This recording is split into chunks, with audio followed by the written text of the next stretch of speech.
There are a lot of undeserved UFC title shots that have been going around for the last couple years, and I'm pretty sure the MMA community can agree on this. And this is a really big problem, I think, in the UFC today. And so, like, it varies on this. Like, some people will get a title shot, like, you can understand, like, maybe why they got it, like, because circumstance wise in the division, but they just didn't really deserve it. Others are just like, how did you even sniff a UFC title shot? That's how bad and undeserved it was. And today in this video, I want to go through my top five worst undeserved UFC title shots that have happened. And before I start this video, please go down and like and subscribe and enjoy. I got an honorable mention, Dustin Poirier versus Islam Makhachev. I have two honorable mentions before we get to the real top five.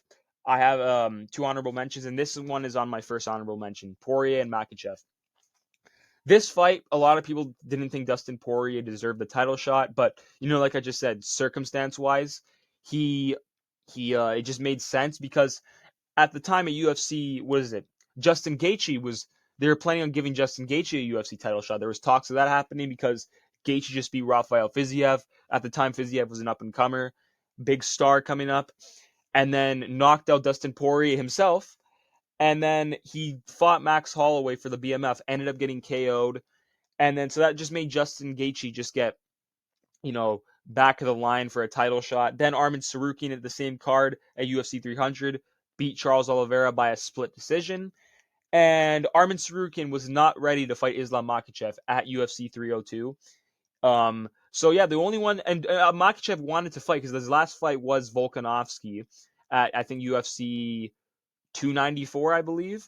That was back in October of 2023, and he wanted to fight. So Dustin Poirier was the one in the top five that made the most sense because, you know, he just knocked out Benoit Saint Denis. Benoit Saint Denis was a big up and comer, but Poirier did lose to Justin Gaethje before that, so it was kind of weird. But you know, he was the only one in the top five coming off a win, and Makhachev wanted to defend his belt. He didn't want to wait for anyone. He didn't want to wait for Tsarukyan to. He wanted to fight. That's what it was, and I put this as an honorable mention because Poirier still he was still in the top five. He knocked out Benoit Saint Denis, who was really a really promising contender, and the win is aging well. Benoit Saint Denis has been looking great in his last two wins, and yeah, ended up putting a banger of a fight with Islam Makhachev, brought the fight to him, ended up getting submitted in round five. But yeah, got fight of the night. It was still a great fight at the end of the day. Was it the most undeserving title shot? No, I don't think so. But it was still undeserving in some bit, but not as bad as like others I put on like my top five list. Like they're much worse. So yeah, this one I might get hate for. Not gonna lie, Tom Aspinall and Cyril Gahn. This one was undeserving in my opinion. I put it as an honorable mention because again, there is so much worse than this. But like, this is why I think this was undeserved. Cyril Gahn, he after the Francis Ngannou loss, he beat Tai Tuivasa. That's a good win at the time. Tai Tuivasa was number 3. Then lost to John Jones. Got a second shot. Just looked terrible in that fight. Gave up on the ground. Tapped out in round 1, and got a second. That was a second title shot. He failed. Then he beat Sergey Spivak after that good win. Then takes a year off. He takes a year off. Doesn't fight any contender that apparently he ducked Aspinall and Sergey Pavlovich. He said he wanted to go straight to the belt, and he just wasn't fighting the top contenders at the time because he just wanted the title shot. And then fast forward later on, it seems like Alexander Volkov is getting close to a title shot. He's coming off wins against Sergey Pavlovich, Rosenstrike, Tuivasa, Romanov. Volkov's done a good run. And while Volkov was putting in all this work, Cyril Gahn was just sitting out for a year in like 3 months, and then fought Volkov after that, and had a horrible robbery win against him. Alexander Volkov, we've talked about this before in other videos, most definitely beat Cyril Gahn to win to win that fight. He most definitely beat him, but he got robbed, and Alexander Volkov got Jailton Almeida instead, and Cyril Gahn ended up getting his third title shot. And but he did technically win the fight, so you got to give him the title shot. But still, very undeserved. It was his third title shot. We know how it ended at first. It's the first time he's gonna get a fourth title shot now due to the eye poke. But it felt really undeserving. Like Volkov put in so much work, and then he I thought a lot of people thought, I think most of them in the community thought that Alexander Volkov most definitely beat Cyril Gane. And yeah, yeah, it really pissed people off. And then Cyril Gane gets his third title shot against Aspinall after sitting out for a year and then robbing Volkov in a win while Volkov had a good run at the top. And then Alexander Volkov gets Jailton Almeida while Cyril Gane gets his third UFC title shot. It just, like I said, Cyril Gane has literally gotten 3 title shots, and he hasn't even fought Curtis Blades or Sergey Pavlovich or Jailton Almeida yet. He hasn't even fought those 3 yet. And it's about to be actually his 4th UFC title shot he gets soon, which is crazy. I still put it in an honorable mention because, the judges gave him the win, and Volkov was like the best contender to beat at the time, even though he lost the fight to most people's eyes, in my eyes too. But yeah, that's why I put in an honorable mention. And yeah, number 5. This is the real list now. Number 5, Sean O'Malley versus Merab Dvalishvili 2. This one, okay. There are this is usually the case with most champions. They win the belt, they have a like 2 defenses or something, and then once they lose to the contender in not a two not in really like a dominant way, but they still gave the contender a really good fight, and then they get their instant rematch after. That's how it usually is. But for Sean O'Malley though, it was like this one felt like he didn't really deserve it, because here's why. He knocked out Aljamain Sterling. Great win at the time. Aljamain Sterling was going through everyone. He beat him to win the bantamweight belt. Then he defended it against Marlon Vera. He defended the title, the UFC bantamweight title, against Marlon Vera, and it's just like, oh come on, man. Marlon Vera was number 6. That was clearly just that fight was clearly just for the money. Wasn't really like a deserving title fight, in my opinion, at all. In a lot of people's eyes, it wasn't deserving because O'Malley's one. It had a big build up to it because O'Malley, was one loss at the time, was to Marlon Vera due to that freak leg accident that happened. Or I think it was I don't remember. It was his leg or ankle. I don't remember which one. Something to do with his leg area. And he beat Marlon Vera in a good fight, dominant performance. But then after he fights Merab, and Merab, I wouldn't say Merab clearly won that fight. Wasn't a domination, not like the second fight. That one was domination. The first Merab fight, Merab, in some sense, did kind of dominate him. Not didn't dominate him too much, but Merab clearly won that fight, and yeah, he took the title away from Sean O'Malley. But instead, and then this happened. Instead of Sean O'Malley fighting another contender, instead of taking the Peter Yan rematch, he sat out, and then after the Umar fight with Merab, he got the instant title shot after doing nothing and didn't really have the best title defense. It was against Marlon Vera. And yeah, he got an instant title shot after that. Didn't want the Peter Yan rematch. He just sat out and waited for his title shot. He got it and then ended up losing. But I put him at number 5 on this list because, he was a champ, and, you know, he did defend it once. It's still a defense. So it isn't the most undeserved title shot. So that's why I put it number 5. Still pretty undeserving in my opinion. Because Sean O'Malley's a big star, and he will have that privilege. He will have the Dana White privilege. Because he's a big star, so he won't have to fight a contender like Peter Yan to get another title shot. So yeah, was the number 5. Another Merab Dvalishvili fight. Number 4, I got Umar Nurmagomedov. This one, very undeserving. Umar Nurmagomedov, I get it. You know, ever when Khabib came to the UFC, he's the one that basically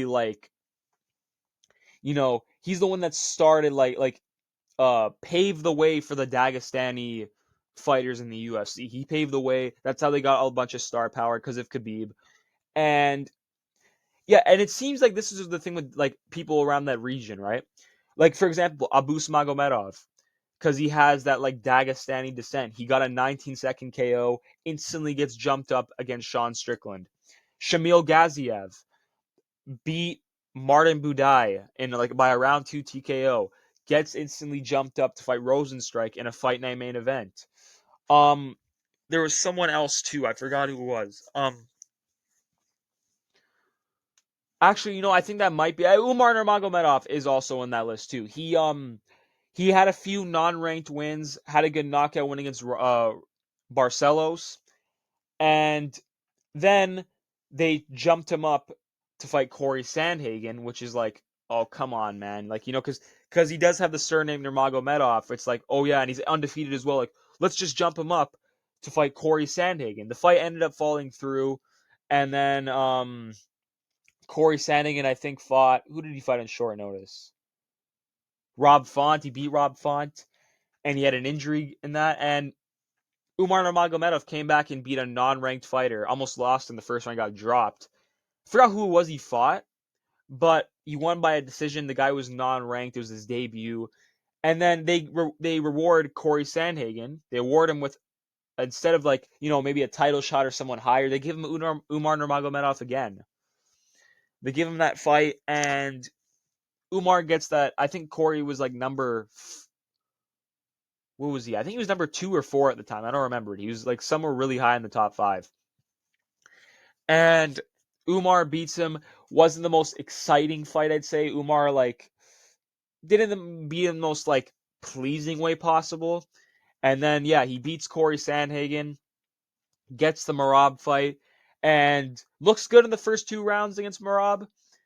And then Merab just he picked like Merab's cardio carried him in this fight, and absolutely like he put the pressure on Umar, and Umar was just getting gassed. And then Merab just won the last 3 rounds, defended the belt. It was successfully defended the belt against Umar. It was a great fight. It was a really great fight. But the thing I don't like about this fight is the commentators are talking about like rematch. We got to see a rematch of this. Like, come on, man. Umar didn't beat anyone like high ranked, besides Sandhagen to even get. He got a shot just by getting an undeserved fight against Corey Sandhagen, and they were talking about rematches with him. They're talking about a rematch with Merab already, and even now, just him beating Mario Bautista, it's like, oh yeah, I think Umar should be next for the shot. No, Umar needs a good contender run in the top 15. He's only beaten one. He only beat one ranked guy before fighting Corey Sandhagen. I mean, only before fighting Merab the first time. Sorry, which was Corey, and then he beat Mario Bautista now, which is the second ranked guy. He needs to go, I think, on 2 more wins max. 2 more wins. Shouldn't just give him another title shot. I think it's just favoritism at its finest. And yeah, that if he does get a Merab title, if Merab stays, I think Merab will beat Peter Yan again.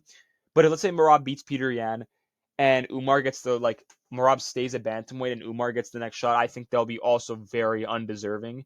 Because Umar needs to do more in the top 15. He hasn't done much.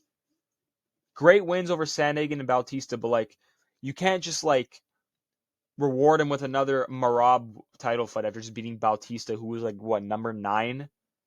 Come on, we need more.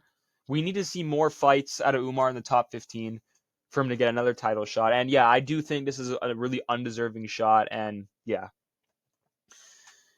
Khalil Roundtree and Alex Pereira. Now this one, though, Khalil Roundtree and Alex Pereira. This was a weird one because like people might say, oh yeah, because circumstance wise in the division, that's probably why Khalil Roundtree got the shot. But at the time though, it really wasn't. Magomed Ankalaev was coming off a win over Johnny Walker, I think it was. Yeah, Johnny Walker, and had a really good unbeaten streak at the time. He was the one that made the most sense to fight Alex Pereira next. Because Alex Pereira just beat Yuri Prohaska twice, beat Jamal Hill already. Like, who was next for him? Magomed Ankalaev seemed like the most reasonable one. And I feel like the UFC did Ankalaev kind of dirty in this situation because Khalil Roundtree got the title shot. And don't get me wrong, this fight was a banger. Khalil Roundtree showed how good he really was in this Alex Pereira fight. And he gave Alex Pereira a run for his money. I think he won the first like 2 rounds. And then Pereira just like, started like finding his rhythm and just going in that flow state, and then absolutely just like he was destroying Khalil Rountree. Khalil Rountree looked broken in round 4. So Khalil Rountree did show how good he was. But the thing is, at the time, Khalil Rountree was number 8, and his last wins were Chris Daukaus and Anthony Smith, and like a robbery decision win against Dustin Jacoby. And it's like, wow. Like, Khalil Rountree did not deserve this title shot at all. It should have been Magomed Ankalaev, and it was very weird why they made this fight. But still, it's also a good thing that it did happen because people started respecting Khalil Rountree so much more, and this fight made me respect him much more too. Khalil Rountree, he's one of the most entertaining fighters in the light heavyweight division, I think, today. Even though he did get KO'd by Yuri, he still is very exciting to watch. The Jamal Hill fight, great performance by him. And even the Pereira fight, which he got KO'd, like I just said, he looked great. He looked amazing. But this fight should have never happened. I think it was like literally one of the worst title shots given, most undeserved. But yeah, still ended up being a great fight. I think I got fight of the night as well. But yeah, Khalil Rountree did not deserve this title shot. Sorry, wrong slide. There we go. Jon Jones and Stipe Miocic. This one, just ridiculous. I hate it. Like, I absolutely did not want this fight to happen. A lot of people did not want it to happen either because Stipe Miocic did not fight for, I think, close to 4 years before this. He lost to Francis Ngannou by KO. And what happened was, then after the KO, he just didn't fight for almost 4 years. They tried making the Stipe fight. Like before this fight happened, like a year before, they tried making this fight. It fell through because Jones tore his pec. But it's crazy to me that they were even giving Stipe Miocic a title shot. He was number 8, and he lost his last fight. Like, I understand if Stipe, I understand if he instantly comes back and wants the rematch against Ngannou. That would make most sense, like right after. But he took like a long layoff, and then we just give him just a title shot out of nowhere now, just after not fighting. I get it, he's the heavyweight GOAT, but like, come on. Even like before Tom Aspinall was on the rise, like before Tom Aspinall was in talks getting a title shot, we had Sergey Pavlovich at the time, who was he KO'd 6 people in a row in round 1. It's crazy. And Stipe just gets to jump the line and fight Jon Jones for the heavyweight title. And then the fight fell through. Pavlovich and Aspinall fight for the interim belt. Aspinall wins.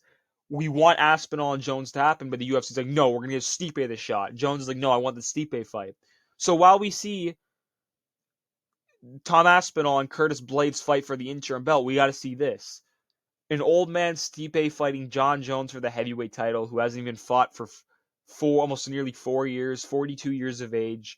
And this fight was just like, it looked like Stipe looks so washed in this fight too. It's just like, it's almost ridiculous that you have to remember that this fight was for the undisputed title. It was actually unbelievable and crazy because Stipe looked like an old man. And it's crazy as he was actually tagging Jones with shots, and he looked old and slow. He looked horrible. Still, Jones nearly took him 4 rounds, but still, we gave Stipe Miocic, an old man who didn't fight for a few years, a title shot instead of the rising monster and Tom Aspinall, who's been KOing everyone in round 1. We gave Stipe Miocic the shot instead. It's unbelievable how Stipe just got to skip the line like that, even though he is a legend, he is the heavyweight GOAT. But the UFC should have gave it to Tom Aspinall, should have forced that fight on Jones. It shouldn't have been Stipe. This fight should have never even happened. Just a waste of a heavyweight title fight, in my opinion. It's just like, what the hell is this? Absolutely ridiculous. Should have never happened in the first place. And yeah, I believe this belongs in the top 2 of most undeserved UFC title shots given. Number 1, Colby Covington. You guys saw in the beginning of the video, Colby Covington was my first image I showed, and he definitely had the worst UFC title shot I've ever seen given. Most undeserved ever. And the reason why is because Colby Covington just sat out for 2 years doing nothing. What happened was, and his last one was against Jorge Masvidal. And what happened was, he fought Jorge Masvidal. Then they had a whole altercation. Masvidal broke his teeth or something like that. I don't know. And then Covington just sat out for like 2 years. And then you had Bilal Muhammad, who was going on a crazy contender run. I think he had wins over Luque, Sean Brady, Gilbert Burns. There was another name on there too. I forgot. Stephen Thompson he had. Bilal Muhammad was going on a crazy run, and it made the most sense for him to get the title shot. The UFC kept saying, "Oh yeah, Bilal, you beat this guy. You're definitely next in line for the title shot." And every time he did that, the UFC is like, "Oh yeah, they know what's like. Yeah, well, we'll just think about it. We'll just think about it. We don't know yet. We don't know." Like like after every time Bilal, like the Gilbert Burns fight, he's like, "We don't know. We don't know." Like it's crazy to me. And then Colby Covington sits out for 2 years. This is like similar to the Cyril Gahn situation, but worse. He sits out for 2 years, coming off a win against Jorge Masvidal, and gets a Leon Edwards title shot, and underperformed in this fight too. Didn't even like go in there like he wanted to win the title. Just went in there. It was a shit show of a fight. Wasn't like Leon Edwards too. I'm not even blaming just Colby. This was just a boring fight in general. But Colby Covington's already been awarded like two title shots. Rewarded like two title shots like against Usman already. Like he deserved those shots. Colby Covington was putting on good wins to get those shots. The first fight with Usman, great fight. Got KO'd in round 5 though. He got TKO'd in round 5. Then the rematch, it should have been a draw. Very close fight. Usman won that fight. And then uh and then he fought Jorge Masvidal, and like not I guess the best fight either. And then yeah, he sat out for 2 years and got a title shot against Leon Edwards, while guys like Gilbert Burns and Bilal Muhammad were working on a bit of a win streak. They were fighting each other to get the next title shot. And yeah, and Colby Covington was just able to skip the line. Of course, it's Bilal Muhammad. They wanted him to keep him away from the UFC title shot as much as possible because, they did not like Bilal's style at all, and they thought he was just not a draw. Colby is, though. And yeah, they skipped Colby Covington through the line, just pushed him in front of Bilal and gave him the title shot. And it's just very disappointing as well how this fight went too. Just very lackluster by both. Didn't even like go in there like, even though and the shot was undeserved, didn't go in there like he wanted to win it either. Just absolutely crazy. I think this is out of every title shot, this was the most undeserving. And yeah, that is the end of my video, guys. Hope you guys enjoyed. Please like and subscribe, and peace out.